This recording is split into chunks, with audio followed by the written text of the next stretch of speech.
how did you grow a YouTube channel to 182 subscribers in less than a year? 182,000 subscribers, pardon me. Yeah, the secrets will be revealed. So it all started with I was sitting on my couch one day, just stuck there doing nothing because a few days earlier I had torn my Achilles tendon, fully off the bone, just snapped, couldn't move my foot, any of that stuff. So I got surgery 2 days later, and then boom, I got this cast. I'm sitting on the couch. At the time, I was just starting up on my own businesses. I let go of all of my clients, and some things were going slow. So I had a lot of time to think, to peruse on the internet, but I wasn't consuming. I was looking, I was searching for an answer. And the question I was asking is, how can I start a business without creating anything new? How can I take something that already exists and is already working in the world and add value to it somehow and benefit from it? Here's what I found. I started seeing a bunch of YouTube channels that were in English, but they also had these channels that were in Spanish. And then there's a podcast that came out between Mr. Beast and Joe Rogan. And there's a 60-second part of that podcast where Joe Rogan's like, so how many subscribers do you have now? 100 million? And Mr. Beast is like, oh, about 200 million now if you count the other channels. And Joe, he freaks out. He's like, what do you mean? He's like, oh, I have my same videos, but in different languages. And it counts for nearly half of like the other subscribers. And he was like, I'm surprised why you don't do it, Joe. And it's things like this where I'm like, as an entrepreneur, what I can go do is I can just go take an existing channel and I can go take it into a new language. You don't get to copy and paste all the subscribers or the views or anything over. You still got to start from scratch and build it. But some of the heavy lifting has been done because I understand YouTube so much in content, because I had worked with about 5 channels that did 1 million subscribers or more. I was like, I want my own channel, but I didn't want to put my face on it. So I created the criteria. I went, and the first company I cold emailed, they called me within an hour from the phone number in my email thing. And then we quite literally just did the translation process, did the launch process, the growth process, and Lady Luck decided to kiss us because about 2 months in, we had a video go viral. And I don't know if a lot of people haven't been behind a viral video before, but it has some cascading effects on the rest of the business. One video goes viral, you get 4 more videos that go semi-viral, you get a big cash influx. And because I know what to do with that money, we then leveraged it, created systems, and were able to keep growing it.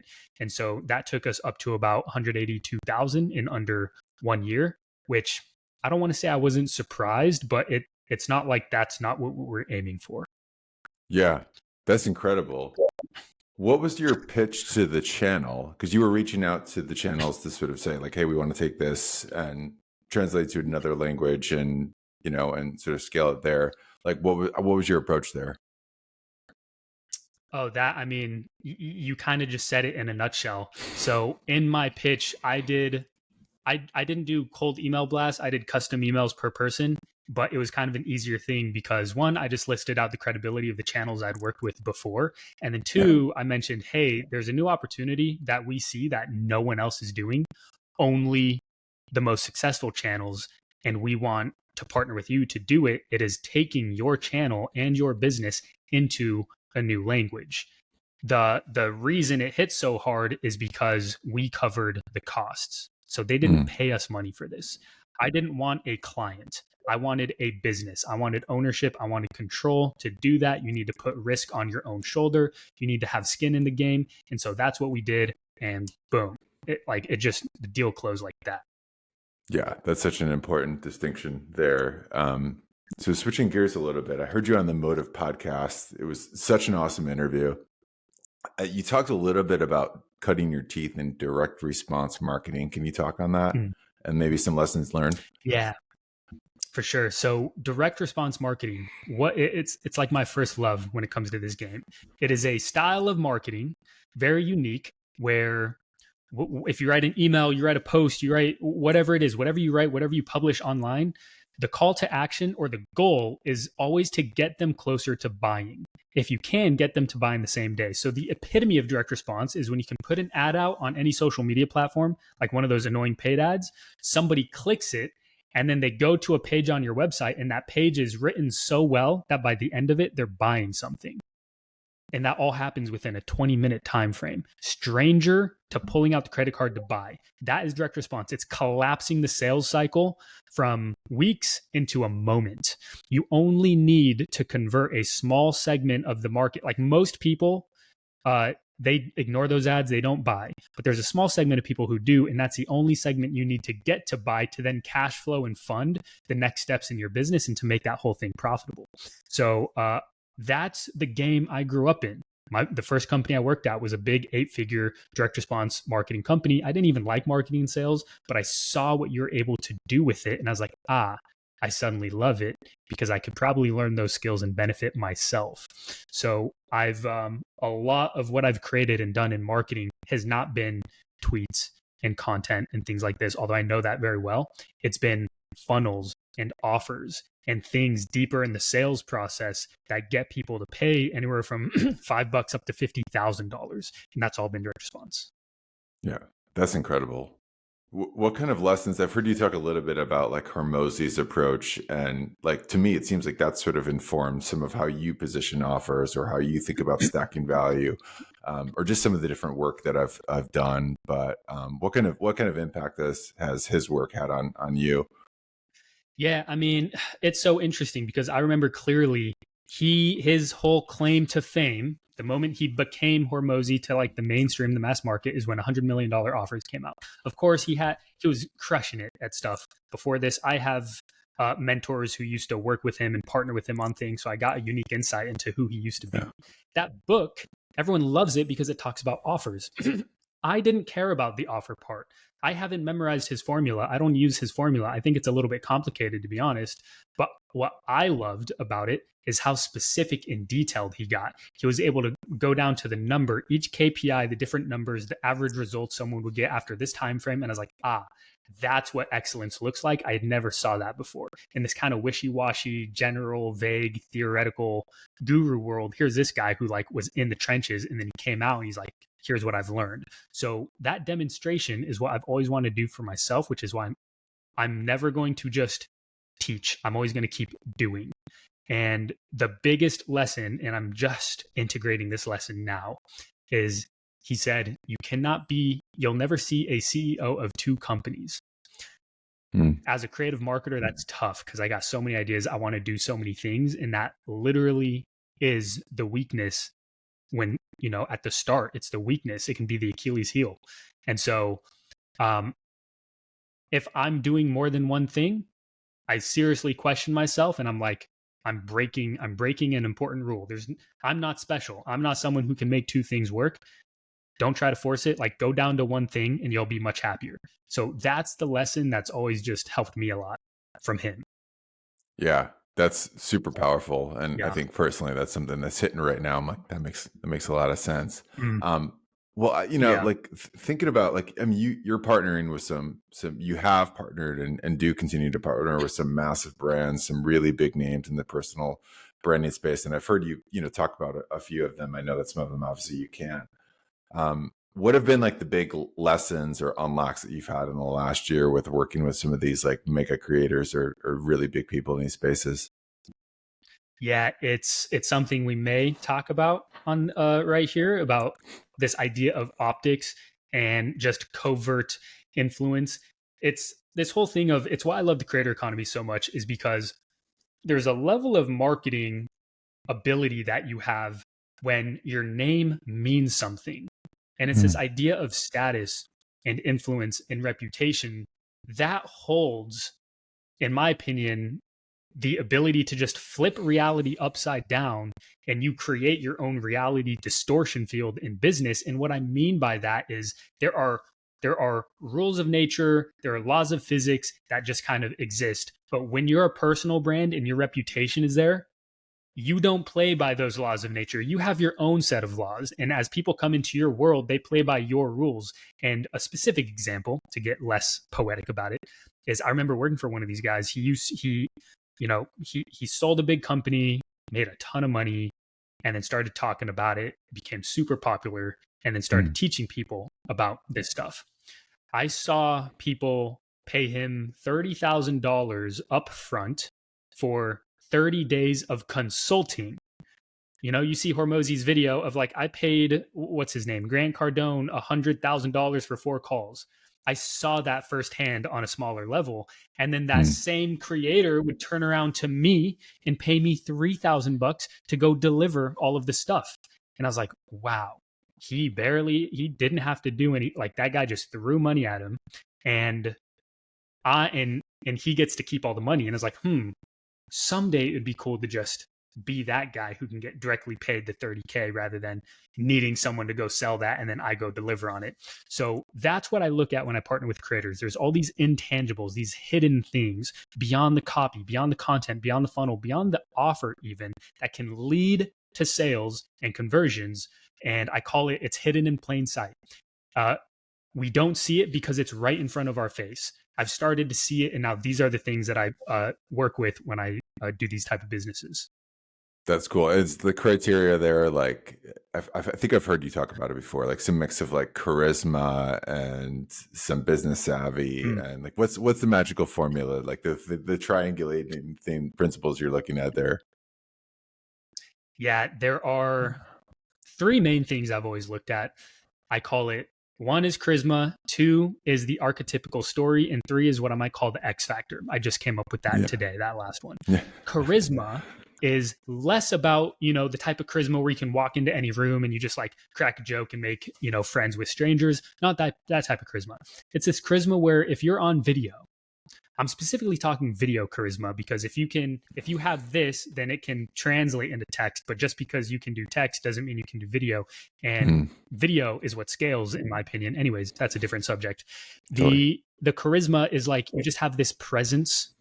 You have this relatability to you just, there's something about you where it's a little bit, I don't want to, it's contradictory to what it's about relatability, but there's an element of like unhumanness. Like there's something aspirational about you, and it's like you belong in the spotlight. And we're so used to that in society of like, there's just people in spotlights and people who aren't, people who are leaders or celebrities and people who aren't. Like, if you can see that person who's like, that person like belongs center stage, that's number 1. And I'll give an example soon. Number 2 is archetypical story. Rock bottom to rock star, zero to hero, rags to riches. There's a reason Hollywood uses the same story formats over and over and over and just dresses it up differently, because it's what touches hearts in the mass market. And so with direct response, we're always trying to scale as big as we can. Tens and hundreds of thousands of customers we want to reach. The best way to do that is with a story that hundreds of thousands of customers can relate to or want to live. And so we have seen funnels that have the worst, like it doesn't even need a lot of copy. It doesn't even need to be the best. But if the personal brand story is really good, like we just talk about that and people start buying. Another one about the charisma, the partner that I have with the YouTube channel now, right? She's so charismatic on video that the rest of the funnel is very decent, but the charisma is what's doing the conversions. The charisma is what's like warming people up, because there's an energy transfer. Marketing is just about making people feel things. And what better way to do it than to be charismatic and actually portray that energy through a video, so you can achieve the same goal that marketing does, but without the marketing, if that makes sense. The final one is X factor. So if you do have followers, do they love you or do they just kind of follow you?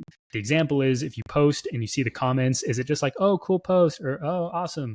Or are they like, oh, you've changed my life, and oh, this is the best thing I've seen all day? You look for that, because at bigger levels with bigger audiences, those are just more quality. Like, it's not about the quality of the audience per se. It's about the quality of the relationship between the audience and the guru. That thing. I just blacked out. I'll shut up now. That was amazing. I absolutely love what you said there. And I'm thinking of like 2 ways to ask like a foul out there, right? Like, I guess whichever one is better for you. How do you coach people on doing that, or how have you done it for yourself, right? Because those pieces that you just described, I see like big aspects of them in terms of your brand and where you've weaved them in.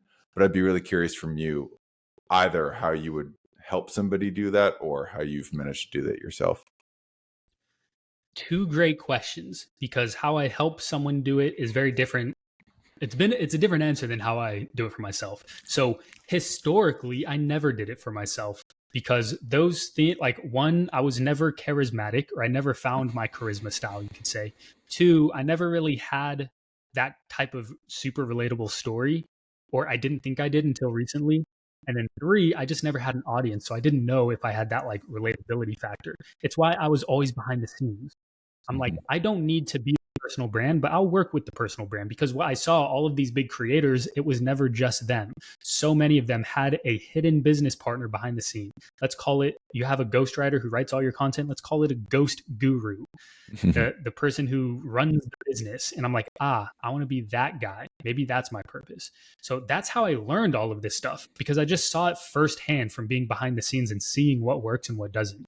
And so the first step in teaching people is I don't teach people. I just find people who have those things, because it, like, there are things I can do. I can create offers, I can write copy, I can do strategy, but that's in my control. What's not in my control is how charismatic someone is. What's not in my control is what someone's backstory is. So if I can just go attach what I do onto someone who already has the goods, that's the combination I'm looking for. And there's such an abundance of creators that it's easy to find that. And those are the people where I'll do big projects and I'll spend my own money, because it's more of a guarantee that it will work. Yeah. To what I've done for myself, this is the first year where I've really put myself out there. So I've tried to start a personal brand 4 times in the last 9 years. I failed and quit each one. I deleted all my social accounts. This year on Twitter is the first time where I like finally did it again. And I think I cracked the code. So everything I've learned, I'm like, I'm going to apply it to myself. And I've been able to. And I've just found, there's different contexts and ways to do this. And I've discovered some things I didn't discover before. So it's been tough, because I still, if I had to choose one or the other, Sam, you can either be a personal brand or you can go behind the scenes. I'm going behind the scenes. That's where I love to be. So I'm like balancing both worlds at the moment, which I think is teaching me a lot about marketing as well. Yeah. Have you had to like do any dual ICPs, like in terms of like your craft, or have you had to really like sort of write to different, personas, like while you're doing something, knowing that you've got these sort of shifting sands? Or for the most part, it has been, all right, I'm going to focus on putting out this like amazing micro creator content and just have this be the flywheel that attracts people my way? Yeah. I mean, so for myself personally, it's funny. I didn't even know what an ICP was until this year. We always just called it like an avatar or market research. So Sure. for myself, I never did the ICP thing. And how do I put it? I don't want to say I don't think about like the market when I write. And I also don't do the thing where I write to who I was like 3 years ago. I see that's Yeah. common advice. I'm like, like interesting. What I focus on is, I'm like, again, if everything is an energy transfer, which ideas bring me the most energy? So as I'm writing that idea, I can write it with life. I can breathe Mm. life into it. And if I can breathe life into an idea or a post, I would rather put that into the world than to write kind of mechanical robotic post that like hits the pain points of the ICP, Yeah. right? And so that's what I focus on. So it's very much focused on me selfishly. And my signal, my North Star is, am I excited to write about this? Yeah. I love that. I think that's Yeah. just such great advice, especially for people that are struggling in sort of space of finding stuff. And it kind of brings me to another question I was thinking about with you is like, you seem to have like carved out like this fascinating like brand position, for Hmm. yourself personally, and doing it for clients. How do you think about positioning? Like when I read your posts on different stuff, like it seems like you're just bringing a different level of like insight or thinking and perspective there that it's unique. So I'd love you to just maybe sort of talk on how you think about that. Well, I appreciate the compliment. To receive to have someone say, "Oh, it seems like you've carved out this little piece." That's the highest compliment, because that's the number one thing you want to try to achieve with marketing, because that's not even the end goal. That's just the first step, and then that can start to scale into much bigger things. And so it's very interesting, because I tell people, the world I come from, that whole direct response world, I am not some A-lister. You could even argue I'm not a B-lister. Now I play, I know all the big guys, I play in those circles, but I'm just not the best. However, I'm one of the few people who understands hardcore marketing with this kind of personal brand content, like organic approach. And I uniquely am excited about this intersection between the two, bringing direct response to these personal brands, bringing real marketing business to these people who have all this attention. And so I can just talk about it better than most because I spend the time doing it. Again, all of my other buddies, their whole thing is they're not on Twitter. They're not building personal brands or hopping on podcasts, because why would they if they can just go spend time actually building a business, actually doing it and making a ton more money? I made the commitment that I'll spend at least an hour a day on this, and it's allowed me to formulate my thoughts way better. So when it comes to positioning, I just started making posts about this today. That's all I focus on every day, whether it's offers, content, branding, whatever it is positioning doesn't exist in a vacuum. And I've learned a lot of this from my buddy Sebastian. He told me, you don't create your positioning like your market chooses it. Your positioning exists in the minds of your market. And so positioning doesn't exist in a vacuum. You have to position against something. And this is just how the human brain works. Like, there needs to be edges and boundaries and walls and barriers, because then we know where not to go. Whereas if we're just in this white, omnipresent, like multi-directional space, we don't know where to point. And so the best way to do positioning is to find something that already exists and to go against it. I'm not saying to be controversial. That's where most people go. I'm just saying to create that contrast. The contrast creates the source of attention, of what grabs attention, and now you've at least got attention. All it serves is to get people to pay attention.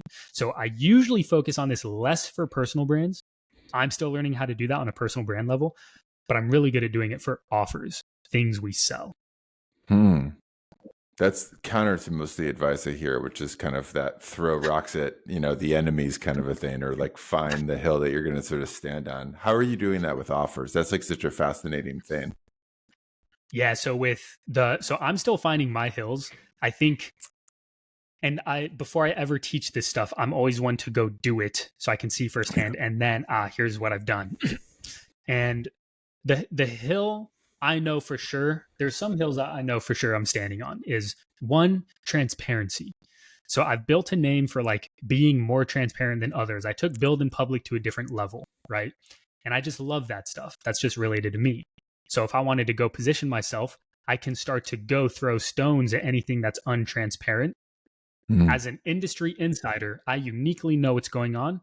I haven't started doing it, but I could do it any moment now. So I'm waiting. How you do it with offers is slightly different. You have to look at other offers and other solutions in the market. And the question you need to ask is, what solutions is the market currently using that they're fed up with? ... And how can your solution do it better, faster, cheaper, easier, more superior, whatever benefit? It's this idea that your customers are all buying stuff similar to yours. And whatever they're buying has advantages, but there's also disadvantages to those solutions. You need to position your offer against those disadvantages. And then that's what's going to make yours stand out. So an example, maybe I'll give two. I learned this from my mentor. He teaches people how to sell high ticket offers. It's a very common thing, to teach that. And one of the most accepted versions of this methodology is you do this content, make your offer, you hop on a sales call, close the deal, boom, now you made sales. Well, what's the disadvantage of that? A lot of people don't like sales calls. So he positioned against that, and he created a solution where you can close high ticket sales without ever hopping on a sales call. And it's like, that is music to certain people's ears. You're saying I don't have to get on one of those nerve-wracking sales calls and I can still close high ticket? Yes.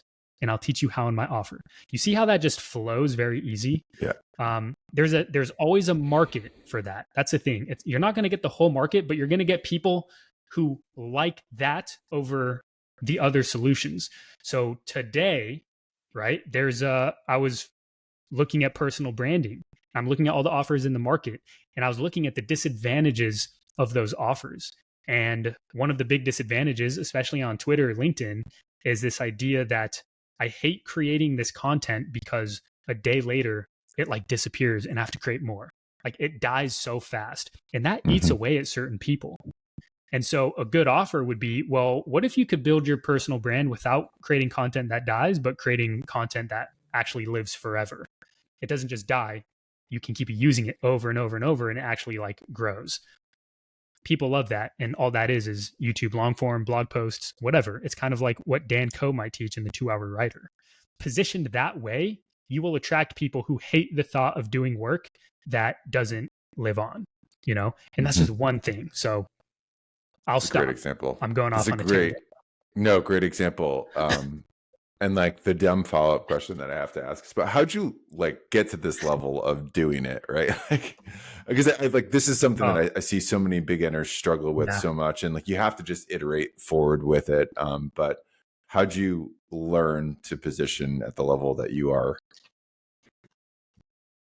Oh, I mean, I feel a sense of relief because I've done it, and there's still so much to learn, but I feel very confident now. I just spent 9 years behind the scenes studying, doing, taking reps, failing a lot. I failed a lot. And what failure looks like for a marketer is you write an email and it sucks. It gets no sales. You do this funnel and it's like, oh, it didn't work. And then maybe the client's mad and you have to deal with that for like so much of that, right? But I have won I started winning a lot more too, which is how I got to the level I'm at today. So it wasn't from books. Where else I don't know any book that teaches stuff like this. The one book people bring up is Jack Trout's 22 Irrefutable Laws of Positioning or something. Yeah. I can't even really remember what's in that book. I've learned more from my buddy Sebastian about positioning than anything. There's not a lot on offers, which is why Hormozi's book popped off. Yeah. And there's just not many people doing it. So one stone I could throw is how people teaching offers, the only offer they've ever made is the offer that's going to teach you like how to, that's not enough. Yeah. And I just know this from experience. Like there's so many different contexts and problems and things, nuances to consider. I've seen it all. So now I'm at a point where that's why I started building my personal brand again. Now I feel I can start to teach this, even sell this. I just took a lot of swings at bat. So. Yeah. And you've sort of positioned yourself as a positioning expert in the space of sort of doing this, which is really, really cool. Yeah. On my website, I have this section, which I say, I'm not the best at content, at offers, or even marketing. But what I am the best at is creating a category of one. Because when you create a category of one and you can create something that stands out from the crowd, everything else becomes easier, right? So as a strategist, I'm just focusing on the higher level lever that I can pull that just makes everything else easy. And that's how I've been able to compete with people from my former industry. Even though I'm not the best at copywriting or the best at this thing, I'm the best at like differentiation and standing out and combining certain elements that create this like this thing you can't look away from, which is all that matters in marketing. How to be different, not better. How to be 1% different, not 100% better. Yeah. Yeah. And if you were looking at, or like, if you had like 3 clients that you're working with, how would you like, or maybe the better question is like, what are the biggest mistakes that you're seeing in terms of their positioning? And then like, what are the quick fixes, if you will, or the things that you'd sort of just say like, hey, here's some low hanging fruit. Like, don't do this. Got it. So there are problems and mistakes related to positioning, and then problems and mistakes just related to business. The first things that came to my head are usually business. So I'll try to tackle both. The first thing that most of the clients or partners I've worked with deal with is they're marketing to the whole world, which is fine. They're big. I usually work with people who have 100,000, 500,000, a million plus type of audiences, but they're missing out. They're marketing to everyone, but they're missing out on the most profitable segment of their audience, which is usually the people who've already bought from you. So how can we sell them again? And it's usually something higher priced, so that we call that a back end, which is maximizing LTV. Those people are ready to buy today because they've already bought from you. And so this is commonly one of the first things I do when I go into a business. I take something they haven't sold a lot before, or I reposition something that's high priced, and then we just go activate their database, aka we just go sell it to their existing lists, and we bring in 100K plus. And then that's a great way to start an engagement. Two, that same thing exists in the market. So even if they haven't bought from you, there are people who are on the fence about to buy either from you or somebody. And if you can just put an offer in front of their face before anyone else and make it good and direct and strong and powerful and different, they'll buy from you. This is what I call ignoring the 97% of the market that wants to learn and going after the 3% of the market that wants to buy. So everyone's missing that hot segment of the market, especially content creators. They're so focused on creating free content, value, they're forgetting that like you can write a post that won't get a ton of engagement because it doesn't add value, but it brings a tons of dollars because a few people are going to buy from it. So, number one, the positioning mistake is, I mean, to be frank, a lot of people don't know positioning, or if they do, it's a very amorphous, vague concept that no one's been able to teach. So they are usually just trying to market harder. They're just making bigger claims. So if you're in the weight loss space, it's like how to lose 10 pounds, how to lose 20 pounds, how to lose 30 pounds. You're just saying this crazy stuff. And at some point, the believability goes off the charts and it doesn't work. Well, the way you compete is not by going bigger, but you just shift and you just do something different. And so they usually try to compete in that way, go bigger. And I just help them, instead of doing that, just like step to the side, step out of line, and then you'll stand out instantly. If that makes sense. It does. Kind of what I just said before about. No, it does. And I've seen you sort of like talk on and sort of integrate in different pieces like storytelling and the sort of brand narrative pieces that sort of go in that. How does that connect to that concept? So,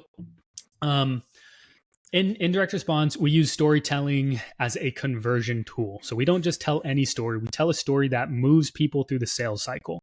So if the sales cycle, maybe that's the wrong term, the awareness stages. It's like you start with problem aware. Oh, I got a problem. What's the solution? Boom. Now they're solution aware. Ooh, what's the best solution? Boom. Now they're like ready to buy from you. We tell stories in that order too. And so we would write it on sales pages. We use little bits of it in an email, and you can position offers this way also. So you can have a direct offer or you can have an aspirational story-driven offer. So a direct offer could be like, hey, if you are interested in getting this outcome without having to do ABC, XYZ, 1, 2, 3, DM me and I'll send you the details for how we can work. Like that's an offer. A story-driven offer, take that same idea, but tell it in a story, right? Like 5 years ago, for me, I used to hate marketing and sales, but then I stumbled across a simple little discovery that allowed me to go into any business and bring in hundreds of thousands of dollars for them like that. And so suddenly I love marketing and sales. If you want this same skill and this same ability so you can go become an in-demand marketing specialist, DM me and I'll show you exactly what I learned. Like, you can just tell the story of how you discovered it. Like I said, it goes back to the creator thing is like the point number 2 is, do they have an archetypical story? It's the thing that hits deepest. So if you can position anything as a story, an offer, a piece of content, an email, whatever it is, it'll just hit better, but it's just harder to do. Yeah, that makes a ton of sense. I mean, you're leveraging archetypes, you're leveraging, clever narratives to sort of move them through the sales cycle. How are you balancing that sort of that drive of, because you seem to do this really well, of like the driving eyeballs but remaining like authentic and transparent. Like there's a real tough middle ground in there that I see you navigating in a unique way. Can you talk on that? Yeah. First of all, Mike, you're asking all these wonderful questions. I'm very happy talking about this. So before I forget, let me thank you for shining the spotlight on me. I truly do love talking about this. I look at things very tactically and I just try to look at tactically, strategically on a principle basis. I know tactically, you never want your hook to be bigger than what comes after it. So the mistake a lot of people make is they're so focused on the hook because they need to get attention that they make a hook that's a little bit too big for them to deliver on. And so you might get attention, and there's an emotional high, but then what you say afterwards is like an emotional low. And so that difference from high to low is the impression you're going to leave your market. And that impression is going to make It's going to give them the feeling of, oh, this guy's kind of a shuckster, or oh, like that label that you don't want. Oh, he's just a guru. Right. You want to flip that. You want your hooks to be smaller than what comes after. It's almost like a layers of hooks, like Inception, but with hooks. So you have the hook that gets your attention, and it's like, oh, guess what? There's actually a bigger, cooler thing you're going to get in this. And so now you're going from like low to high, and that impression is what people will remember. And so everything I do tactically, whatever my hook is, it's like whatever comes after it has to be better. Yeah. Now, the way I've kind of balanced getting attention is it's the zigzag principle. The market, everything's always in flux. Everything's always changing, which means positioning can change. Okay. If my whole thing is transparency, how do you position that when everyone starts to become transparent? If I'm building in public, what do I do when everybody starts to build in public? These are questions a lot of people don't know how to answer. Well, you just have to look at what are the advantages and disadvantages of building in public, and then how can you just go against it, right? And so I call it layers. So layers of transparency. I am transparent enough to where it's obvious that I'm like actually doing stuff that other people aren't. If I wanted to start throwing stones, I'd be like, the reason you don't see other people build in public is because they're not building anything at all. And that plants a seed of doubt in people's minds. And they're like, huh, that's a good point. I see Sam, what he's doing, but how come I don't see what they're doing? Because they're not doing anything. And I know that as a little secret behind the scenes. Like I could do that if I wanted to play that game. There's always something else that I'm holding back though. So for the ones who see it, there's like an extra layer that I really like hook in and seed in there. There's like another layer of transparency that very few people see. Those are the ones who like DM me and they're like, whoa, Sam, I read that post, but are you saying da da da? You know, and I'm like, yes, good spot. And so that's kind of what I do. I don't know if that answers the question, but again, I'm just trying to be different right now in a world of free content. And I think Hormozy is probably going to push that to be super popular with his last thing. In a world where everyone's trying to make content and be a content creator, they're creating content more than they can execute. So a lot of the content's about to become very theoretical and very soft. And so now's the time to double down on action, because just opening a window into that action, that type of content's going to stand out, if that makes sense. It makes all the sense. And I love what you said. I mean, you're doing this because I was trying to sort of like put my finger on like what is about Sam's brand that's kind of unique, and what you said around that essentially driving curiosity and these sort of open loops that you're sort of like continuing to sort of like tease at and poke at in some of your posts. That's something unique. And I was sort of subscribing the word of like sort of magic or something to it when I was looking at it, because I was just like, there's something else going on here that I know enough about copywriting to like kind of get it, but like I know there's some intention behind it, but I don't know what the intention is. So that kind of closed the loop for me. That's so look at that. That's right. Awesome. You just said that, because that's one of those things where not everyone notices it, but when you look a little bit deeper, you see, like Sam just did that thing, but right. He didn't like continue it. He didn't whatever. Where is that? What is he, and it starts to create more questions. So this goes into the opposite of transparency. And again, I'm a huge fan of this. I don't like the word authentic for some reason, which is why I always go with transparent, because I know at the highest levels, authenticity can be faked. Authenticity can be scripted. And people are like, oh, like, what do you, no, it can't. What do you mean? It's like, well, again, take a Hollywood movie. They're not doing that off the cuff. There's literally other people who script wrote how it should look, how you should act, how you should feel. They got the little things that you put, the little, whatever you rub under your eyes and it makes your eyes water. Totally. They fake the feeling that it's real, and that still transfers emotion into the people who watch. So it works. And it's like, this is what we do at the highest level with creators. Everything is mega scripted, and we script it to look authentic. You see what I mean? So that like that charisma stuff relates to this. It looks authentic. It looks off the cuff, but no, they've practiced this down to a T. You know what I mean? And so I'm always practicing that behind the scenes. It's much more covert. And I just call it story open loops. There's micro storytelling and macro storytelling. So I'm Yeah. trying to build a macro story with my brand, which is I have this main storyline where I'm like building businesses and sharing what I learned, but I'm going to branch off these like mini stories. I'm about to branch one off, or I'm about to take a mastermind trip down to Mexico that I told you about. That's going to be a month-long story. And in that story, I'm going to be meeting with some of the biggest behind the scenes marketers and copywriters, and we're going to share the greatest lessons of 2023 with each other. I may or may not share them with you. We'll see what happens, right? Like, I love oh, that. give me some more. And so I'm just trying to do that as much as possible because I just want to create that feeling with my own brand. That's incredible. And I think that's a perfect place to end it. Sam, where can people find you? Is Twitter the best space? Yes. For now, Twitter is the best place. The Sam Ocean. I am currently experimenting with what I believe is going to be the content strategy of the future.